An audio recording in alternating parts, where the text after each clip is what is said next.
Hello viewers, welcome to the SWAM course in Counseling Psychology. I am Dr. Mandeep from Psychology Department, Punjabi University, Patiala. Today in this lecture we will discuss about counseling.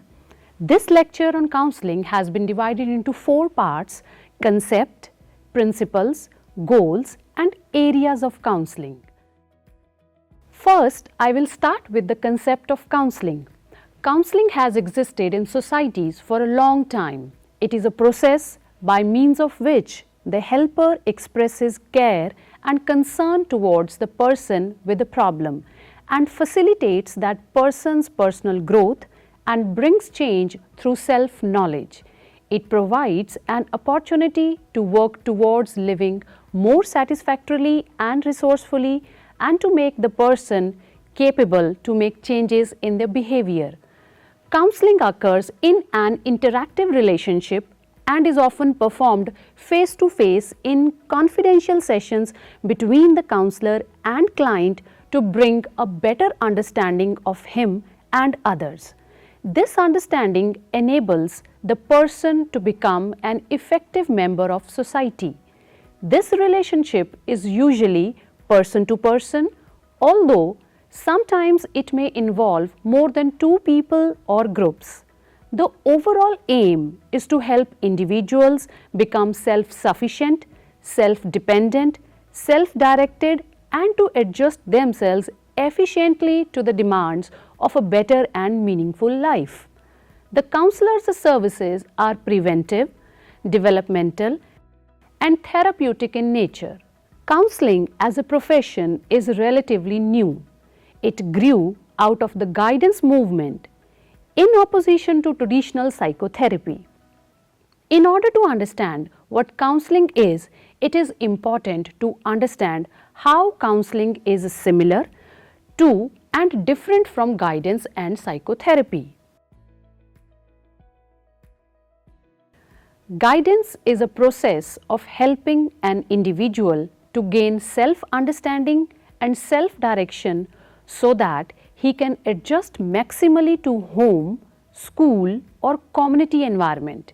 It comprises of providing material or non-material assistance to solve a problem which an individual may be facing at a given time and to help an individual strive to develop a positive outlook. It helps individuals to choose what they value most. Guidance in its psychological connotation is more than the provision of help for the solution of the problem in hand. It promotes the utilization of one's own potential by bringing about the best possible use of the individual's capacities and the available environmental resources. Someone who provides guidance offers you suggestions how to explore various alternatives. On the other hand, counseling is not giving opinion, instruction or advice. It is facilitative listening which allows the client to choose the best solution for a problem. Counseling is based on a wellness model. Counselors are concerned about the client's environment with a more global view than other professionals, as well as a concern that goes beyond treating dysfunction or pathology and dealing with the client's self-awareness, personal growth and wellness. Counseling is different from psychotherapy. Psychotherapy is an intentional interpersonal relationship used by trained psychotherapists to aid a client or patient in problems of living. It focuses on serious problems associated with intrapsychic disorders, internal conflicts and personality issues. Psychotherapy is associated with elevation of human suffering. It looks more towards reinterpretation and reorganization of malignant conflictual elements within the personality through the relation with the therapist.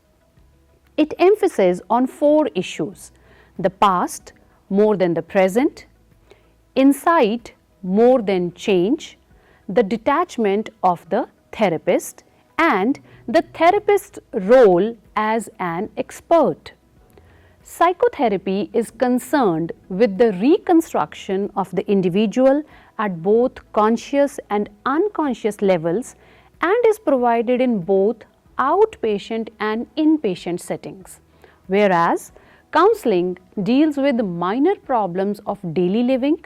It lays emphasis on rational planning to solve problems of adjustment and is usually provided in outpatient settings. Psychotherapy tends to be a longer period of time and deals with more complex issues than counseling. Counseling has been defined in a variety of ways, suggesting that it could be from a problem-solving, directive, and rational approach to helping normal people. Robinson in 1950 holds that counseling is concerned with aiding normal people to achieve better adjustment skills which manifest themselves in increased maturity, independence, and integrated personality and responsibility.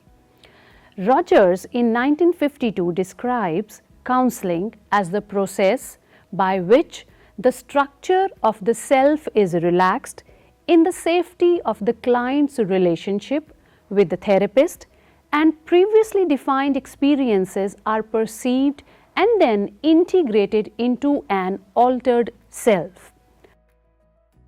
British Association for Counselling and Psychotherapy 2002 stated that counselling takes place when counsellor sees a client in a private and confidential setting to explore a difficulty a client is having, distress that the client may be experiencing, or perhaps the client's dissatisfaction with life or loss of a sense of direction and purpose.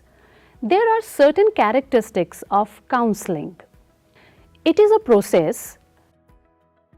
Counseling is usually for normal people with problems. It is essentially a dynamic interaction between the client and the counselor. Client is expected to be frank and forthright in his approach. It is duty of the counselor to keep confidentiality regarding the client. Counselor is to show warmth and sympathy while listening to the client's problems. Counselor is expected to be non-judgmental and non-critical. The relationship between the client and the counselor is expected to be genuine. Counseling usually works at the level of repo and not at the level of transference. Client's conscious motives are explored rather than the unconscious motives. As there was no unified definition, so in 2005 the ACA, that is American Counseling Association, and the American Association of State Counseling Boards co-sponsored the 2020 A Vision for the Future of Counseling initiative with the aim of moving the profession toward resulting in finding consensus in critical issues that need strategic attention by the counseling profession. The 2020 summit was made up of 31 counseling related organizations, and the delegates developed the principles for unifying and strengthening the profession, comprised of 7 central principles and issues in the counseling profession. However, in 2010, a consensus definition of counseling was agreed upon. That is, counseling is a professional relationship that empowers individuals, families, and groups to accomplish mental health, wellness, education, and career goals. The common principles identified by 2020 are: number 1, sharing a common professional identity is critical for counselors.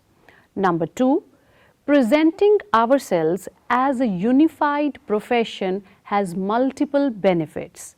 Number 3, working together to improve the public perception of counselling and to advocate for professional issues will strengthen the profession. Number 4, creating a portability system for licensure will benefit counsellors and strengthen the counselling profession. Number 5, expanding and promoting our research base is essential to the efficacy of professional counsellors and to the public perception of the profession. Number 6, focusing on students and prospective students is necessary to ensure the ongoing health of the counselling profession. Number 7, promoting client welfare and advocating for the populations we serve is a primary focus of the counselling profession. Next, we move on to goals for counselling. Counsellors may have different goals with different clients. They may assist clients, for instance, to heal past emotional deprivations, manage current problems, handle transitions, make decisions, manage crises, and develop specific life skills. Sometimes goals for counselling are divided between remedial goals and developmental goals. Attaining both remedial and developmental goals can have a preventive function in helping clients to avoid future difficulties. Though much counselling is remedial, its main focus is likely to be on life skills needed for satisfactorily handling the developmental tasks which confront most ordinary people rather than on the needs of more severely disturbed minority. Developmental tasks are tasks which most people inevitably face at various stages of their life. For instance, becoming independent, achieving intimacy, raising children, and adjusting to old age.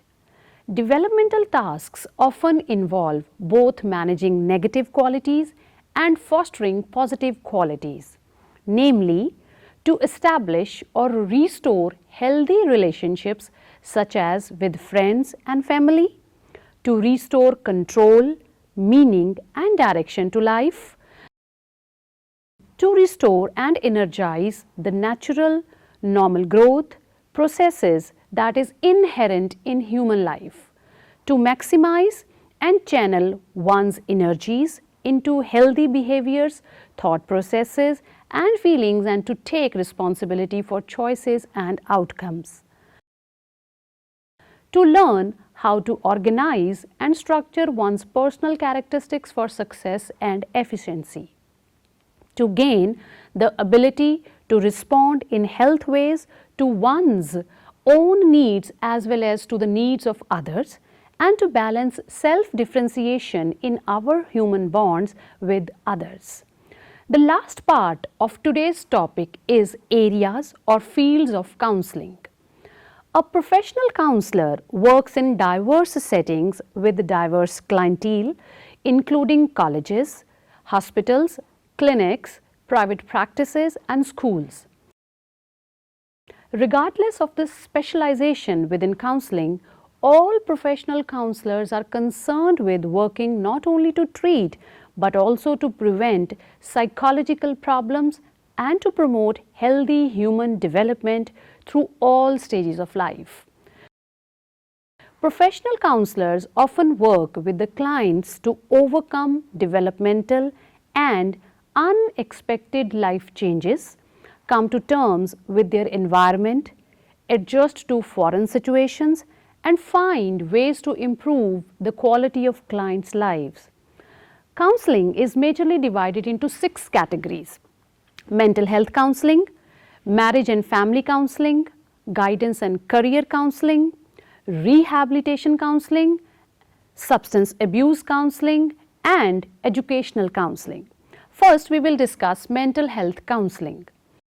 Mental health counsellors first surfaced in the 1940s and 50s but did not benefit from formal training or employment in significant numbers until the passing of the Community Mental Health Act of 1963, which provided funding for the establishment of mental health centers across the US to provide greater access to mental health care services.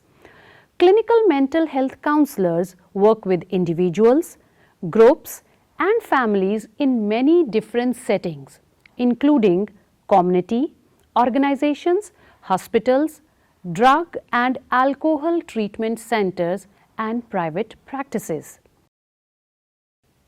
Mental health counselors are trained in assessment, diagnosis, treatment planning, psychotherapy, substance abuse treatment, prevention and intervention, crisis counseling, and brief therapy as per American Mental Health Counselors Association. To become licensed as a mental health counselor, individuals must earn a master's degree in a counseling field, pass their state's required examination, and have at least 2 years of work experience under supervision. Many mental health counselors work toward National Certified Counselors, that is NCC, credential, and the Certified Clinical Mental Health Counselor specialty credential, both granted by National Board of Certified Counselors, to forward their careers, become eligible providers for certain insurance companies, or strengthen their professional reputation. AMHCA is the division under American Counseling Association that serves as the professional association for mental health counselors. Rehabilitation counseling is the next. People with disabilities face challenges that require creative solutions. Whether a person has a physical, mental, or emotional disability, rehabilitative counseling helps them achieve personal and professional goals and lead their lives more freely. A certified rehabilitation counselor seeks to help individuals with wide-ranging disabilities due to either as a result of illness or accidents, birth defects, or many other causes by working through personal and vocational issues they may encounter as a result of their impairment. Certified rehabilitation counselors are employed in a wide range of settings such as public vocational rehabilitation agencies, hospitals, community centers, schools, and employee assistance programs. After conducting a thorough assessment of the client and gathering information on the client's condition and job skills from a variety of sources, CRCs begin to work with the client to improve the quality of the client's life and help him or her cope with disabilities, find jobs that match skill levels and interest, and learn to live more independently. The ultimate goal of CRC's work is to assist individuals with disabilities in either returning to their place of employment or finding a different vocation. To become a CRC, individuals must be granted certification from the Commission on Rehabilitation Counselor Certification. Certification with CRCC is voluntary. However, some employers require rehabilitation counselors to become certified. Next, we move to educational counseling. The term was first coined by Truman Kelly in 1914. Educational counseling is a process of rendering services to pupils who need assistance in making decisions about important aspects of their education, such as the choice of courses and studies, decisions regarding interests and abilities, and choices of college and high school. Educational counseling increases a pupil's knowledge of educational opportunities. Personal counseling, it deals with emotional distress and behavioral difficulties which arises when individuals struggle to deal with developmental stages and tasks. Any aspect of development can be turned into an adjustment problem, and it is inevitable that everyone encounters at some time exceptional difficulty in meeting an ordinary challenge. For example, anxiety over a career decision, lingering anger over an interpersonal conflict, insecurities about getting older, depressive feelings when bored with work, excessive guilt about a serious mistake, a lack of assertion and confidence, grief over the loss of a loved one, disillusionment and loneliness after parents' divorce. Vocational counseling. Vocational counseling is defined as individual contacts with those counselled in order to facilitate career development. This definition and category encompasses counseling situations such as these: helping students become aware of many occupations to consider, interpreting an occupational interest inventory to a student, assisting a teenager to decide what to do after school, helping a student apply to a college or university, role-playing a job interview in preparation for the real thing. The potential outcomes of counseling can be understood into three broad categories. Number one, resolution of the original problem in living.